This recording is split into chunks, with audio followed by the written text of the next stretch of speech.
මේ තියෙන ලෝකයේ ලොකුම ගුවන් යානය වෙන ඇන්ටනෝ 225 මරියා කියන ගුවන් යානය. මේක නිෂ්පාදනය කරන යුක්‍රේනයේ ඒකේ ආකෘති මොඩල් එක තමයි මම මේ හදන්නේ.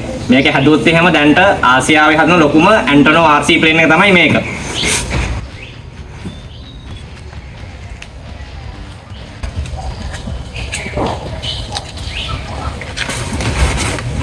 මේක තාම වැඩ ඉවර නෑ. මේක සම්පූර්ණ වැඩ ඉවරයන් පස්සේ ඇන්ටනෝ එකේ මේක හදලා තියෙන යාලා ෂටල් කියලා ගුවන් යානයක් තියෙනවා. ඒ ගුවන් යානික අභ්‍යවකාශ යන එක.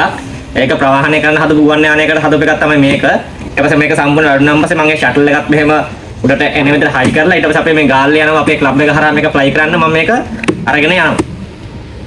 මම හදපු ඇන්ටනෝ 225 මරියා කියන එයාක්‍රාෆ්ට් එක. මේක තමයි එයාක්‍රාෆ්ට් එක. මේක උස තියෙනවා ඔයාලා හිතා ගන්න පුළුවන්ද? බිමින් නම් පේපර් ප්‍රමාණයක් තියෙනවා. අඩි 6කට කිටන ප්‍රමාණයක් තියෙනවා. මේක වින් ස්පෑන් එකට මීටර් 2.300 කරන මේක වින් ස්පෑන් එක. මේක ඩුවල් රඩර්ස් තමයි තියෙන්නේ මේකේ. දැන් මේ හතර එයාක්‍රාෆ්ට් එකේ පළවෙනි අදියේ තමයි තියෙන්නේ. දැන් මේක බඳේ කොටස් ටික ගොඩක් ඉවර කරලා තියෙන්නේ. ඊට පස්සේ තියෙන්නේ මේකේ මෙතන යන පොඩි කොටස් වගේ ඇත්තෙන ඒ ටිකයි වින් එක මවුන්ට් කරන කොටස් ටික තමයි තියෙන්නේ. ඒක මම දෙවෙනි අදියේ හරහා මම ඔයාලට විස්තර කරනවා කොහොමද මේක හදන්නේ කියලා. ඊට අමතරව මේ වීඩියෝ එක සම්පූර්ණ බැලුවත් ඔයාලට බලන්න පුළුවන් මම මේක හදන ස්ටෙප් ටික මම වීඩියෝ දාලා තියෙනවා. හැබැයි බොඩි හදන වීඩියෝ එක මම ඒකේ පොඩ්ඩයි දාලා තියෙනවා. මොකද මේක මම වෙන ගේමක් දුක හදන වෙලාවෙ ඉතින් ඒ හින්දා ඒක වීඩියෝ කොටස සම්පූර්ණයෙන්ම අයින් කරලා තමයි දාලා තියෙන්නේ. ඉතින් අහලා පොඩි ඒවා ටිකක් තියෙනවා මේක හදන විදිය. මේ එයාක්‍රාෆ්ට් එක පොඩි විශේෂත්වයක් තියෙනවා. මම මේක වලට වීඩියෝස් එක දාන්නම්. ලංකාවේ පළවෙනි වතාවට සහ ආසියාවේ පළවෙනි වතාවට තමයි මෙන්න මේ ඇන්ටනෝ 225 මොඩල් එයාක්‍රාෆ්ට් එක හදන්නේ. මේක මම හදන්නේ සෝවියට් සමූහාණ්ඩුව කාලේ වගේ ෂටල් එක අරන් යන තමයි හැදුවේ. ඉතින් මම මේ මොඩල් එක ඒකේ ඒ ෂටල් එක එහෙම හදනවා. ඊට පස්සේ මම මේක ගාල්ලේ අපේ ගෝල් ප්ලස් ටීම් එකත් එක්ක තමයි සෙට්ලා තමයි මේක ෆ්ලයි කරන්නේ. ෆ්ලයි කරලා ෂටල් එකත් මේක උඩ තියලා එයාක්‍රාෆ්ට් එක උඩට ගියාන් පස්සේ ෂටල් එක උඩදී වෙන කෙනෙක් ෆ්ලයි කරන තමයි මම මේ එයාක්‍රාෆ්ට් එක හදන්නේ. ඒතන ලංකාවේ ඉතිහාසයේ පළවෙනි වතාවට තමයි මේ මොඩල් එයාක්‍රාෆ්ට් එක අපි හදන්නේ. අපි දැන් ඇන්ටනෝ 225 එකේ එලිවේටර් එක හදන්න තමයි යන්නේ. මේ එලිවේටර් එකේ පොඩි ඇන්ගල් එකක් තියෙනවා ටිප් දෙකෙන් මෙහෙම ඉස්සිලා තියෙනවා. ඉතින් මම chat GPT එකම කොච්චරක් ඉස්සිලා තියෙද කියුවන් පස්සේ එතනින් මට කිව්වා අංශක 3ක් ඉස්සිලා තියෙනවා කියලා. ඒතර මං ගාව තියෙනවා මෙතනින් කෝණමානයක් තියෙනවා මේක අපිට ඕන අංශක ගන්න හොයා ගන්න පුළුවන්.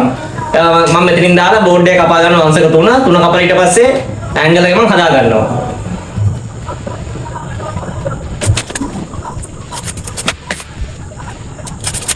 දැන් මම මේකේ මාර්ක් එකක් අඳගත්තා.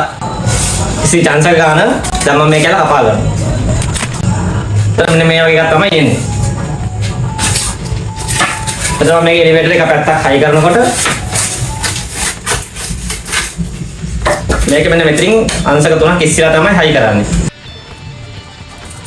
මම මේ රඩර් එක හදන්න පටන් ගන්නේ රඩර් එකේ මැද කොටසේ බොටම් ප්ලේට් එකෙන් තමයි මුලින් හදන්න පටන් ගන්නෙ. මේ රඩර් එකේ යට කොටස කොටස් 3කට තමයි ඊට පස්සේ ඇලවෙන්නේ. රඩර් එකේ මැද කොටස. ඒ කියන්නේ බඳට සවි වෙන කොටස. මේ මැද කොටසේ දෙපැත්තෙන් තමයි රඩර් එකේ වම් පැත්ත සහ දකුණු පැත්ත අලවන්නේ. ඊට පස්සේ ඔයාලට මතක ඇති මම ඉස්සලා කියපුවා අංශක 3ට ඇන්ගල් එකට පොඩි කෝණයක්. ඒ යලවපු කෝණේ රඩර් එක වම සහ දකුණ අලවනකොට යට පැත්තෙන් තියලා තමයි මේ රඩර් එක සම්පූර්ණයෙන්ම අලවන්නේ. ඊට පස්සේ ඇලවුණාන් පස්සේ මම රඩර් එක එරෝෆොයිල් ෂේප් එකකට හදනවා. මේ හදන එරෝෆොයිල් ෂේප් එකෙත් පොඩි සාත්තරයක් තියෙනවා. ඉතින් ඔයාලා මේක හදන්න දන්නේ නැත්නම් එරෝෆොයිල් සාත්තරේ ඔයාලා මේක එරෝෆොයිල් එක නැතුව ෆ්ලැට් වුණත් මේක දැම්මට මේ එයාක්‍රාෆ්ට් අපිට එලිවේටරෙන් කරගෙන වැඩ කර ටික කරගන්න පුළුවන්. මම මේ එයාක්‍රාෆ්ට් එකේ රියල් ලුක් එක ගන්න ඕනේ හින්දා මේක එරෝෆොයිල් ෂේප් එකට මම සම්පූර්ණයෙන්ම හදන්නේ. රඩර් එකේ මිඩ් කොටසට රඩර් එකේ වම සහ දකුණු පැත්තේ කොටස ඇලවුණාන් පස්සේ මෙන්න මේ වගේ ෂේප් එකක් තමයි අපිට බලා ගන්න පුළුවන්. ඔයාලට දැන් බැලුවම පේනවා ඇති පොඩි අංශක 3ක ඇන්ගල් එකක් තියෙනවා. ඊට පස්සේ මට තියෙන්නේ මේක රඩර් එකේ උඩ টොප් එක අලව ගන්න තමයි තියෙන්නේ. එතන මේ টොප් එක අලවන්න උඩ කර්ව් ෂේප් එකක් තියෙන්න ඕනේ. එතන මම කරන්නේ මේක මගේ යකඩ බටයක් තියෙනවා. යකඩ බට උඩින් තියලා රවුමට නවා ගන්නවා කර්ව් ෂේප් එක එනකම්. කර්ව් ෂේප් එක ආවයන් පස්සේ මට තියෙන රඩර් එක මෙහෙම උඩ টොප් එක අලව ගන්න තමයි තියෙන්නේ. රඩර් එකේ වම සහ දකුණ අලව ගත්තයන් පස්සේ ඊට පස්සේ තියෙන මට මිඩ් එක උඩ මේ විදිහට අලව ගන්න තමයි තියෙන්නේ. මිඩ් එකේ කැලලත් මේ වගේ අලව ගත්තයන් පස්සේ රඩර් එකේ වැඩ ටික ඉවරයි. ඊට පස්සේ තියෙන රඩර් එකේ දෙපැත්තෙන් එන කැලලි ටික අලව ගන්න තමයි තියෙන්නේ. ඔන්න යාළුවනේ දැන් මේකේ ලෑන්ඩින් ගියර පැත්ත කපන්න තමයි හදන්නේ.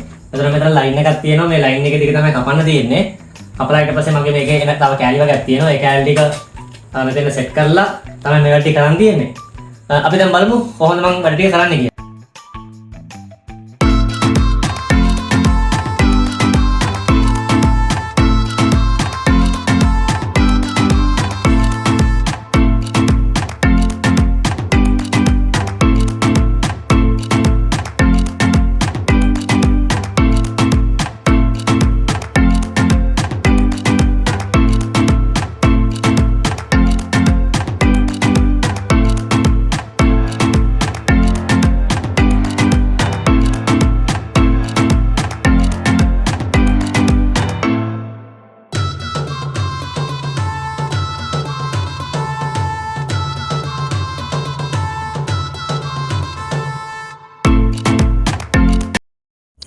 හරි යාළුවනේ දැන් රෝද මවුන්ට් කරන කොටස වැඩ ටික ඉවරුනන් පස්සේ දැන් තියෙන්නේ වින් එක මවුන්ට් කරන තැන කොටසේ මාක් එක ඇඳලා කපන්න තමයි තියෙන්නේ. මේ එයාක්‍රාෆ්ට් එකට එන වින් එකේ එරෝෆෝයිල් ෂේප් එක අපි වෙනදා හදන මොඩල් එයාක්‍රාෆ්ට් වල එරෝෆෝයිල් ෂේප් එක වගේ නෙමෙයි. ටිකක් තරමක් විශාලයි. ඔයාලට බලද්දි තේරෙවි කොච්චර සයිස් එකක් මේ එරෝෆෝයිල් ෂේප් එකේ තියෙනවද කියලා. මගේ අතරත් වඩා විශාලයි. එතකොට වින් එකේ උස ඔය ප්‍රමාණයට එනවා.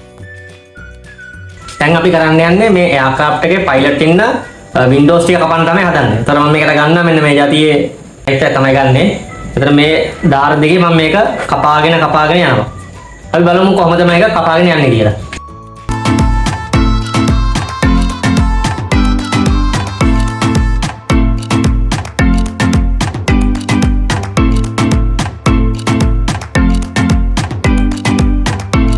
හරි guys අපි දැන් මේක රඩර් එක හයි කරන්න යන්නේ.